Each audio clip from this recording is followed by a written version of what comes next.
lahjada marka looga hadlo horta anaga waxaa leenahay macnaha af Soomaaliya waa ku hadalnaa laakiin waxaa leenahay lahjad anaga noo gaar sida hadda marka dhehayso aniga aan dhahay marka hadda dhehaysin idinka isiin way marka dhehaysin macnaha anaga unuka ama anuun anuun ama unuka hadda rab inaad dhaho anaga jaamacadda u soconaa anuun jaamacad in soconay hay okay hada xogaa yar isku soo leexinay marka inaad dhahdid anaga waan qadaynayna anuun qada cunuu reebnay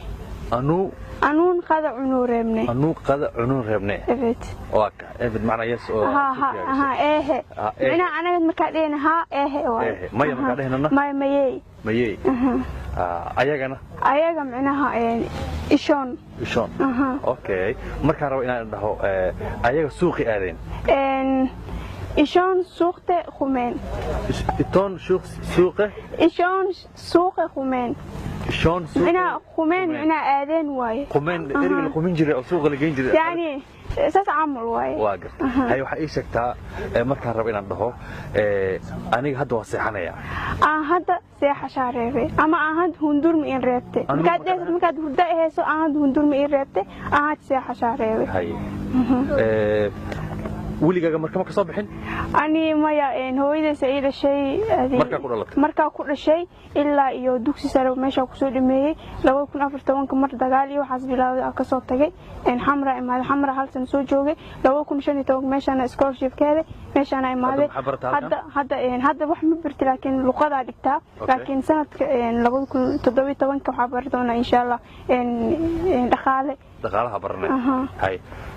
aniga dhaqaalahan ka baranaya jaamacad ku taal Turkiga aan jaamacad barshareebe jaamacad walka taale wadan Turkiga ka taale okay dadka Soomaaliyeed adigoo ku hadlay lahjadan oo marka looga hadlo maxaa ugu baaqay waxa uu baaqayaa hadda aniga macnaha mesela لهجد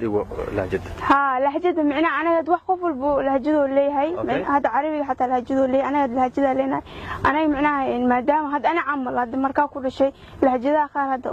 الوقوي وحسماء قالك أنا حقوق باقية لهجد والبناء برتان الحمد لله لهجد والبابرتي لهجد والوقوي قلبات كون روح البابرتي وقفل بن حقوق باقية إني لهجد والبناء برتان أي كل مركا هذه أريدو لهجة أو مركب كله ضدك خفل بو والسك باقي ده إن أفضل إنه برتان إنه برتان يعني لهجة إنه برتان وما حسنت مركب كل هاي ما حسنتي أوكي أنا أو ما حسنتها وريسي كان نسيسي عادي مدنتي وريسي عاد نسيسي ما حسنتها